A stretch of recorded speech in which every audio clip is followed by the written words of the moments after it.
Hello friends, in today's video we will be learning about basics of working capital management. First, we will see the basics of working capital management, concept and meaning, definition of working capital, examples of current assets and need or objects of working capital. तो चलिए first देखते हैं meaning of working capital management. Capital required for a business can be classified under two categories. यहाँ पे क्या दिया गया है, दो कैटेगरीज दिया है, दो कैटेगरीज में उसको क्लासिफाइड किया गया है कैपिटल को. First is fixed capital and second is working capital. तो फिक्स्ड कैपिटल क्या है, लॉन्ग टर्म फंड्स है और working capital is short term funds. Working capital को समझने से पहले हम देखते हैं कि कैपिटल क्या होता है. फॉर एग्जाम्पल आपको बिजनेस स्टार्ट करना है, तो बिजनेस स्टार्ट करने के लिए आपको क्या लगेगा, कैपिटल लगेगा. मतलब आपको जो भी अमाउंट लगेगी बिजनेस स्टार्ट करने के लिए, आपको अगर 10 लाख रुपीस बिजनेस स्टार्ट करने के लिए लगते हैं तो वो अमाउंट क्या हो गई, आपकी कैपिटल हो गई. और बाद में जब आप बिजनेस स्टार्ट करेंगे तो बिजनेस चलाने के लिए आपको जो भी अमाउंट लगेगी वो क्या होगा, आपका वर्किंग कैपिटल. यानी day to day activities business में करने के लिए आपको जो भी अमाउंट लगती है, वर्क करने के लिए जो भी अमाउंट आपको लगती है, जो भी कॉस्ट लगती है, उसको हम बोलते हैं वर्किंग कैपिटल. नेक्स्ट हम देखेंगे definition of working capital. Working capital is the amount of funds necessary to cover the cost of operating the enterprise. मतलब एंटरप्राइज ऑपरेटिंग करने के लिए, एक बिजनेस चलाने के लिए आपको जो भी कॉस्ट लगती है उसको हम बोलते हैं वर्किंग कैपिटल.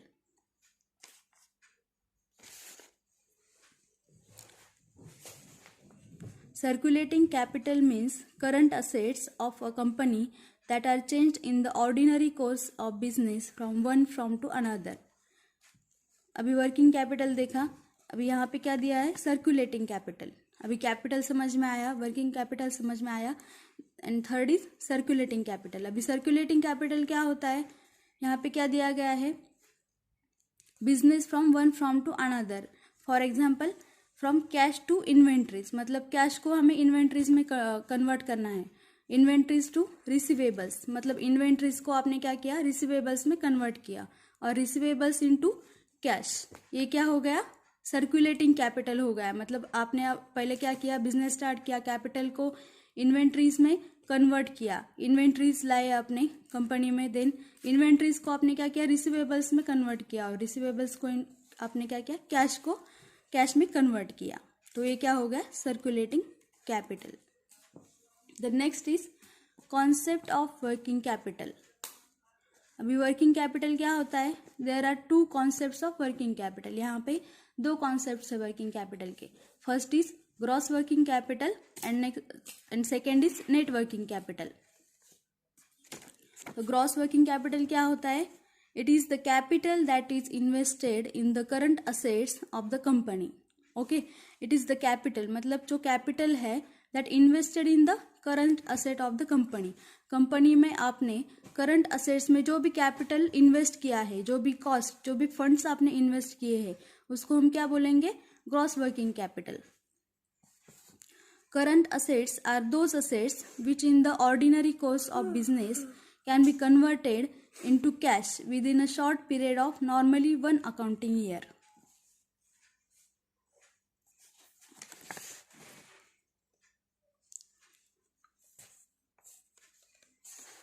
यहाँ पे क्या दिया है, gross working capital and net working capital. अभी ग्रॉस वर्किंग कैपिटल देखा हमने, अभी नेट वर्किंग कैपिटल क्या है. नेट वर्किंग कैपिटल कैसे कैलकुलेट करते हैं हम, जो भी अमाउंट करंट असेट्स और करंट लाइबिलिटीज होते हैं, करंट असेट्स आपकी जितनी भी है उसमें से आप क्या करते हैं, current liabilities, total current liabilities minus करते हैं, और उसमें से जो भी करंट असेट्स बचते हैं, जो भी फंड्स आपके बचते हैं, जो भी अमाउंट बचती है, उसको आप क्या बोलेंगे, net working capital.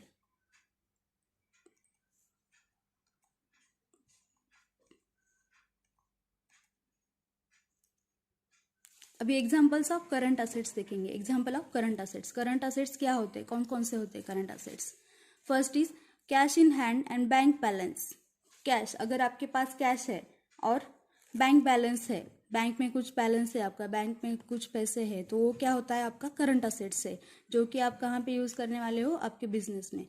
Then second is bills receivables, अगर कुछ बिल्स रिसीव होने वाले हैं तो वो क्या होता है current assets. Then next sundry debtors less provision for paid debts, short term loans and advances, अगर कुछ शॉर्ट टर्म लोन्स है और कुछ एडवांसेस आने वाले हैं तो क्या होता है आपका करंट असेट्स रहता है। फिर inventories of stocks as raw materials, work in progress, stores and spares and finished goods. अभी इन्वेंट्रीज है आपके पास, आपके कंपनी में इन्वेंट्रीज है, उसमें क्या क्या आता है इन्वेंट्रीज में, इन्वेंट्री क्या होता है उसमें रॉ मटेरियल आएगा, स्टोर्स एंड स्पेयर्स पार्ट्स आएंगे एंड फिनिश गुड्स आएगा, जो कि आपने प्रोडक्शन करने के बाद जो भी गुड्स बनते हैं, जो भी प्रोडक्ट्स बनते हैं, हम उसको क्या बोलते हैं फिनिश गुड्स बोलते हैं। और ये रॉ मटेरियल लेने के लिए आपको क्या लगेगा वर्किंग कैपिटल लगेगा, विदाउट वर्किंग कैपिटल आप रॉ मटेरियल परचेस नहीं कर सकते। देन नेक्स्ट है temporary investments of surplus funds, ये भी क्या है करंट असेट है। देन prepaid expenses and accrued incomes, ये सब क्या है करंट असेट्स है। ये थे करंट असेट्स के एग्जाम्पल। अभी नेक्स्ट देखते हैं नेट वर्किंग कैपिटल। अभी नेट वर्किंग कैपिटल कैसे कैलकुलेट करना है हम देखेंगे। यहाँ पे एक फॉर्मूला दिया हुआ है। In a narrow sense the term net working capital refers to the excess of current assets over current liabilities, मतलब आपका करंट असेट जो भी है उसमें से करंट लाइबिलिटीज माइनस करके जितना भी आपका अमाउंट बचता है, जितने भी आपके असेट्स बचते हैं, वो क्या होता है आपका नेट वर्किंग कैपिटल रहता है। यहाँ पे ग्रीन कलर में एक फॉर्मूला दिया है, net working capital is equal to current assets minus current liabilities. मतलब यहाँ पे आपको क्या करना है, करंट असेट्स जितने भी है उसमें से current liabilities, total current liabilities आपको क्या करना है माइनस करना है, और जो भी अमाउंट आएगा वो क्या होगा आपका नेट वर्किंग कैपिटल रहेगी। फॉर एग्जांपल आपने अगर 10,000 आपके पास करंट असेट्स है, 10,000 रुपीज़ है, उसमें से माइनस करंट लाइबिलिटीज आपने 5,000 की है, मतलब आपकी लाइबिलिटीज खर्चा कितना हुआ 5,000 का हुआ, तो 10,000 माइनस 5,000 कितना आएगा 5,000। तो जो भी अमाउंट है 5,000 वो क्या होगी आपकी net working capital. Next examples of current liabilities. अभी हमने करंट असेट्स देखे थे, करंट असेट्स के एग्जांपल देखे क्या क्या है। अभी हम देखेंगे करंट लाइबिलिटीज। करंट लाइबिलिटीज में क्या क्या आता है, first is bills payable, then second is sundry creditors और अकाउंट्स पेएबल, एक्रूड और आउटस्टैंडिंग एक्सपेंसेस, जितने भी एक्सपेंसेस होंगे कंपनी में बिजनेस में वो क्या होगा आपका करंट लाइबिलिटीज होगा। लाइबिलिटीज का मतलब ही होता है खर्चा, जो भी आपके एक्सपेंसेस होते हैं। देन शॉर्ट टर्म लोन्स, आपने अगर कुछ शॉर्ट टर्म लोन्स वगैरह लिया है, कुछ लोन्स लिए हैं, तो वो भी क्या होगा आपका करंट लाइबिलिटीज होगा। देन एडवांसेस एंड डिपॉजिट्स, अगर कुछ एडवांसेस है, डिपॉजिट्स है, वो भी किस में आएगा करंट लाइबिलिटीज में आएगा। Next dividends payable, bank overdraft, provision for taxation if it does not amount to appropriation of profits, ये सब एग्जांपल्स किसके हैं करंट लाइबिलिटीज के हैं। तो आप जब बैलेंस शीट बनाते हैं, जब आपको ग्रॉस प्रॉफिट निकालना होता है, जब आपको नेट वर्किंग कैपिटल कैलकुलेट करना है, तो आप क्या करेंगे करंट असेट जितने भी है उसमें से आपको क्या करना है करंट लाइबिलिटीज माइनस करना है, तो उसमें से क्या आएगा आपका नेट वर्किंग कैपिटल आएगा। The next is need or objects of working capital.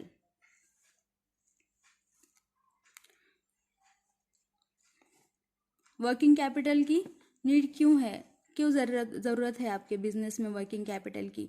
क्या वर्किंग कैपिटल के बिना आपका बिजनेस रन नहीं कर पाएगा क्या, नहीं कर पाएगा, क्योंकि आपको डे टू डे एक्टिविटीज़ के लिए क्या चाहिए कॉस्ट चाहिए, फंड्स चाहिए। हमने दो फंड्स देखे थे, दो टाइप्स के, कौन से थे, एक था fixed capital long term funds और एक था short term funds. Fixed capital long term funds क्या होते हैं, every business needs funds for 2 purposes, 2 purpose के लिए लगता है फंड्स। एक तो एस्टेब्लिशमेंट के लिए, मतलब आपको बिजनेस स्टार्ट करना है उसके लिए आपको फंड्स लगते हैं, उसके लिए आपको कैपिटल लगता है। और second is day to day operations के लिए, carry out its day to day operation, मतलब आपको उसको बिजनेस को चलाना है, डे टू डे ऑपरेशंस करने हैं, डे टू डे एक्टिविटीज करनी है। उस बिजनेस में आपको क्या करना है, प्रोडक्शन करना है, मैन्युफैक्चरिंग करना है, तो उसके लिए आपको क्या लगेगा, कॉस्ट लगेगा। वो कॉस्ट क्या होगा आपका, working capital. Long term funds are required to create production facilities through purchase of fixed assets such as plant and machinery, land, buildings, furniture, etc. तो अभी लॉन्ग टर्म फंड्स में क्या आएगा, plant and machinery, land, buildings and furniture. मतलब आपको business start करना है तो पहले आपको क्या देखना पड़ेगा, लैंड देखना पड़ेगा, फिर बाद में लैंड के बाद क्या आएगा, बिल्डिंग आएगा। आपको बिल्डिंग चाहिए आपको बिजनेस स्टार्ट करने के लिए। उसके बाद फर्नीचर आता है एंड देन मशीनरी आती है। आपको फर्नीचर, मशीनरी, ये सब आपको बिजनेस स्टार्ट करने के लिए सेटअप करना पड़ेगा। तो उसको क्या लगेगा, उसके लिए क्या लगेगा, आपको कैपिटल लगेगा। जो भी अमाउंट लगती है उसको हम क्या बोलते हैं, फिक्स कैपिटल और लॉन्ग टर्म फंड्स। वो लॉन्ग टर्म फंड्स हम किस में यूज करेंगे, बिजनेस चलाने के लिए करेंगे। And then second is short term funds. अभी शॉर्ट टर्म फंड्स क्या होता है, वर्किंग कैपिटल होता है। Funds are also needed for short term purpose for the purchase of raw materials, payment of wages and other day to day expenses. अभी short term funds में क्या आएगा, अगर आपको मैन्युफैक्चरिंग करना है, कंपनी में प्रोडक्शन करना है, तो वहाँ पे मशीनरीज भी लगेगी और उस मशीन को चलाने के लिए कौन लगेगा, वर्कर्स लगेंगे। तो वर्कर्स क्या करेंगे, मशीन चलाएंगे, प्रोडक्शन करेंगे, पर उन वर्कर को आपको क्या करना पड़ेगा, वेजेस भी देना पड़ेगा। तो वो वेजेस क्या होंगे, आपके एक्सपेंसेस। तो वो एक्सपेंसेस किस में जाएगा, वर्किंग कैपिटल में जाएगा,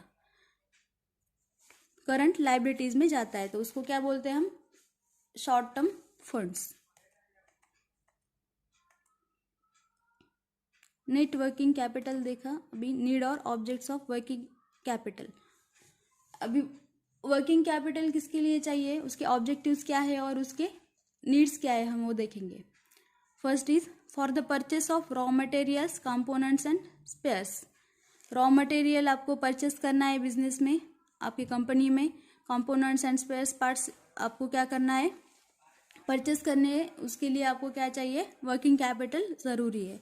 देन टू पे वेजेस एंड सैलरीज, अभी हमने डिस्कस किया था, सैलरीज देने के लिए एम्प्लॉयज़ को आपको सैलरीज देना पड़ेगा और जो भी वर्कर्स है उनको क्या देना पड़ेगा, आपको वेजेस देने पड़ेंगे। तो उसके लिए आपको क्या करना है, वर्किंग कैपिटल यूज करना है। Then to incur day to day expenses and overhead cost such as fuel, power and office expenses. Day to day activities के लिए फ्यूल, पावर है एंड देन ऑफिस के एक्सपेंसेस है, लाइट बिल्स वगैरह, बहुत सारे एक्सपेंसेस आते हैं ऑफिस में। तो वो एक्सपेंसेस है डे टू डे एक्टिविटीज आपको करने के लिए। डे टू डे एक्सपेंसेस आपको करने के लिए क्या लगता है, ओवरहेड कॉस्ट लगता है। ओवरहेड कॉस्ट है, करंट लायबिलिटीज आते हैं, करंट लायबिलिटीज आपको ये करनी पड़ती है। तो इसको क्या बोलते हैं हम, वर्किंग कैपिटल। तो ये कॉस्ट किस में से जाती है, वर्किंग कैपिटल में से जाती है। Then next, to meet the selling cost such as packing, advertising etcetera. अभी आपने बिजनेस स्टार्ट किया है, आपके बिजनेस में प्रोडक्शन चल रहा है और फिनिश गुड्स भी रेडी है। तो आपको क्या करना है, उस फिनिश गुड्स को बेचना है, सेलिंग करना है उसका। तो सेल करने के लिए भी आपको क्या लगेगा, सेलिंग कॉस्ट लगेगा, ट्रांसपोर्ट करना पड़ता है, देन उसको मार्केट में जाके सेल भी करना पड़ेगा। उसको भी आपको क्या करना है, वर्किंग कैपिटल यूज करना है। उसकी पैकेजिंग करनी पड़ेगी। अगर आपने प्रोडक्शन किया है तो आपके जो भी गुड्स है उसको पैकेजिंग करनी पड़ेगी, पैकिंग करना है, तो उस पैकिंग को भी आपको क्या लगता है, वर्किंग कैपिटल लगता है। और एडवर्टाइजिंग, अभी एडवर्टाइजिंग तो करनी ही पड़ेगी, नहीं तो लोगों को मालूम ही नहीं होगा कि आपके कौन से गुड्स है और कैसे है। अगर आप जब एडवर्टाइज करेंगे तो मार्केट में पता चलेगा कि ये गुड्स है और ऐसे है, तो बाद में आपका क्या होगा, अच्छे से सेलिंग हो जाएगा और आपको बिजनेस में प्रॉफिट हो जाएगा। तो ये सब करने के लिए, selling cost such as packing, advertising, ये करने के लिए आपको क्या लगता है, वर्किंग कैपिटल लगता है। Next, to provide credit facilities to customers. आपको कस्टमर्स को क्रेडिट फैसिलिटीज प्रोवाइड करनी है, उसको भी क्या लगेगा, आपको वर्किंग कैपिटल लगेगा। Then next, to maintain the inventories of raw material, work in progress, stores and spares and finish stock. इसको भी मेंटेन करने के लिए इन्वेंट्रीज को आपको क्या करना है, मेंटेन करना है, ज़्यादा खर्चा भी नहीं करना है। उसको आपको क्या करना है, रॉ मटेरियल को मेंटेन करना है, इन्वेंट्रीज को मेंटेन करना है, तो उसके लिए आपको क्या लगेगा, वर्किंग कैपिटल लगेगा। अगर ऐसा कभी होना नहीं चाहिए कि आपका इन्वेंट्री है वो ख़त्म हो गया है, 50% ही बाकी है और अभी प्रोडक्शन की लाइन अभी बंद हो चुकी है, तो आपका क्या होगा, उसमें लॉस हो जाएगा। तो आपको क्या करना है, इन्वेंट्रीज को मेंटेन करना है, तो उसके लिए भी आपको क्या लगता है, वर्किंग कैपिटल। ओके, यहाँ तक क्लियर है। अभी हम नेक्स्ट देखेंगे, नेक्स्ट लेक्चर में देखेंगे कैरेक्टरिस्टिक्स ऑफ वर्किंग कैपिटल और operating cycle of working capital. Thank you.